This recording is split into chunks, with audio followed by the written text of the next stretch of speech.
मन सहज सुख राशि। प्रिय सज्जनों, यह पंचभौतिक शरीर जो है, इसके अंदर जो रमता हुआ पुरुष जो है वो ईश्वर का अंश है। आज आपका यह चोला छोड़ने के बाद कल किस चोले में जाकर के प्रविष्ट हो जाएंगे वो कोई पता नहीं है। जिस मोह में आप फंसे हुए हैं, बेटा बेटी, कुटुंब कबीला, धन संपत्ति, यह बेटा बेटी कोई किसी को काम नहीं आने वाला है। आप भक्ति करेंगे अपने लिए। एक समय की बात है, मैं छोटा सा और समय लेकर के अपने वाणी में विराम दूंगा। एक समय की बात है, से पतंग ले आ।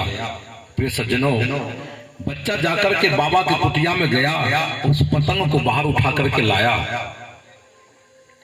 बाबा ने कहे कि बेटा, तुम्हें और कोई काम धंधा नहीं मिलता है, तू जो पतंग उड़ाता है। बच्चा ने कहे कि बाबा, समय मिलता है तो मैं भांग गांजा पी लेता हूँ। कह रहे, तू भांग गांजा पीते हो? कहे बाबा, समय मिलता है तो मैं दारू शराब भी पी लेता हूँ। कहे तुम दारू शराब भी पीते हो? कहे बाबा, समय मिलता है तो मैं जुआ भी खेल लेता हूँ। ऐसा बच्चा होना चाहिए। बाबा ने कहे कि तू जुआ भी खेलते हो? बच्चा ने कहा हाँ। बच्चा ने अपना सारा अवगुण उस बाबा के सामने रख दिया। बाबा ने कहे कि बेटा, जितना समय तुम भांग गांजा, दारू शराब और जुआ खेलने में अपने समय को व्यतीत करता है, अगर इतना समय तू निकाल कर और परम पिता परमात्मा से सने लगा लेगा तो यह तेरा मानव का तन सार्थक हो जाएगा। उसको दीक्षा मंत्र दे करके जो है योग साधना में पूर्ण कर दिया।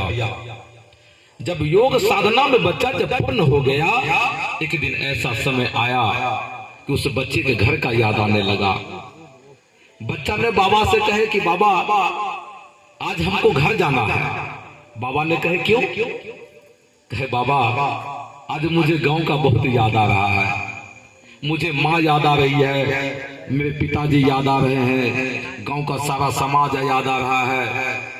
बाबा ने कहे कि बेटा, इस संसार में कोई किसी का नहीं है, ना कोई किसी का माता है, ना कोई किसी का पिता है, ना कोई किसी को भाई बंधु कुटुंब कुबेला संपत्ति धन संपत्ति कनक कामनी, ये सब क्षण में माया है, कोई किसी का नहीं है। बच्चा ने कहे कि बाबा, कैसी बात करते हैं आप? मुझे जन्म देने वाली माँ है, मेरे पिताजी है, मेरे गांव का सारा समाज है, और आप कहते हैं कि संसार में कोई किसी का नहीं है। कहे क्या बेटा, अगर मुझे कुछ हो जाए तो तुम डॉक्टर को मत बुलाना, कुटिया से बाबा को बुला लेना। इतना बात कहकर तुम अपने प्राण वायु को ब्रह्मांड में खींच लेना। योग साधना से पूर्ण था बच्चा। बोला प्राण वायु को ब्रह्मांड में खींचकर निश्चल अवस्था में चले जाना और देखना कि संसार में कौन किसका है। बच्चा ने कहा कि ठीक है बाबा। यहाँ से बच्चा चला गया घर। घर जाने के बाद खटिया पर सो गया। माताजी भोजन लेकर के आई, कही बेटा भोजन कर ले। बेटा ने कहे कि माँ, मेरा तबीयत ठीक नहीं है, मुझे भूख नहीं है। माँ, अगर मुझे कुछ हो जाए तो तुम डॉक्टर को मत बुलाना, बगल में कुटिया है, कुटिया से तुम बाबा को बुला लेना। इतना बात कह करके बच्चा अपने प्राण वायु को ब्रह्मांड में खींच लिया और निश्चल अवस्था में चलना। स्वाप जाइए, बाबा से विनय करके बाबा को बुला करके ले आइए। प्रिय सज्जनों, यहाँ से उनके घर वाले जाकर के बाबा से कल जोड़ करके विनय किए कि बाबा, मेरे पास एक पुत्र था जो आज इस संसार से चल बसा। बाबा, आपसे निवेदन है कि आप मेरे गृह चलने का कृपा करें।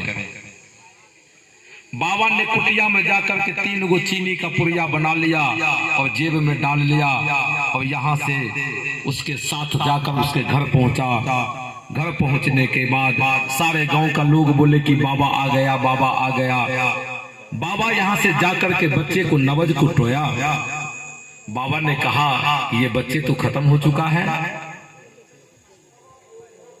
उसकी माँ रो रही थी। बाबा ने कहे कि तुम कौन हो? कहे बाबा, मैं सभागा का माँ हूँ, ये मेरा ही बेटा है। कहे क्या, ये तुम्हारा बेटा है? कहे हाँ बाबा, ये मेरा बेटा है। कहे क्या तुम अपने बेटा को जिंदा देखना चाहती हो? कहे हाँ बाबा, मैं अपने बेटा को जिंदा देखना चाहती हूँ। बाबा ने जेब में हाथ डाला और एक पुड़िया निकाला और कहे कि तुम इस पुड़िया को खा लो, और तुम जैसे पुड़िया खाएगी तुम मर जाएगी और तेरा बेटा जिंदा हो जाएगा। प्रेम से बोले सुदेव की जैसे ऐसे ही कहे कि तुम इस पुड़िया को खा लो, जैसे तुम खाएगी इस पुड़िया को तुम मर जाएगी और तेरा बेटा जिंदा हो जाएगा। प्रिय सज्जनों, उसके माँ के आकाश पाताल दिखाई देना शुरू हो गया।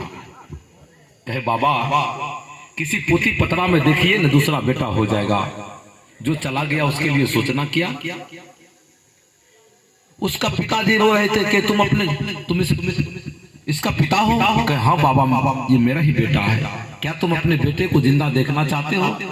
कहे हाँ बाबा मैं अपने बेटा को जिंदा देखना। क्या अब अभी उम्र क्या हुआ है, दूसरा बेटा हो जाएगा, किसी पोती पतरा में देख लीजिए। उसका पिताजी भी वहां से खिसक लिया, उसकी मैया भी खिसक ली। बाबा ने पुड़िया उठा, पुड़िया को खा ले, जो खाओगे वो मर जाओगे, इसका बेटा जिंदा हो जाएगा। उसी टाइम सारे गांव का समाज मुड़कर अपने घर की ओर चला गया। अंत समय में बाबा ने कहे इस पुड़िया को मैं ही खा लेता हूँ। उसकी मैया ने कही कि बाबा इस पुड़िया को आप ही खा लीजिए, क्योंकि साधु को जीवन होता है दूसरे को भलाई करने के लिए। बाबा ने उस पुड़िया को खाया, बच्चा ने उठकर बैठ गया। प्रेम से बोलिए सुदेव की। जैसे ही बच्चा ने उठ करके बैठा, बाबा ने कहे कि बेटा अब बता कि संसार में कौन किसका है। बच्चा ने कहे कि धन्य हो बाबा, आज मेरे आप आंख से पर्दा को हटा दिया।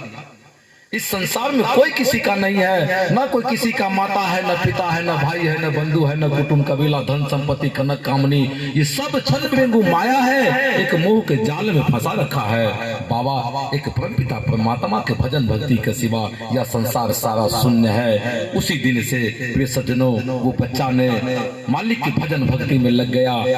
इसीलिए मैं गांव-गांव में, गली गली में, कस्बा कस्बा में जाकर निवेदन करता हूँ, अन्यथा इस बाबा जाल में फंस जाएंगे।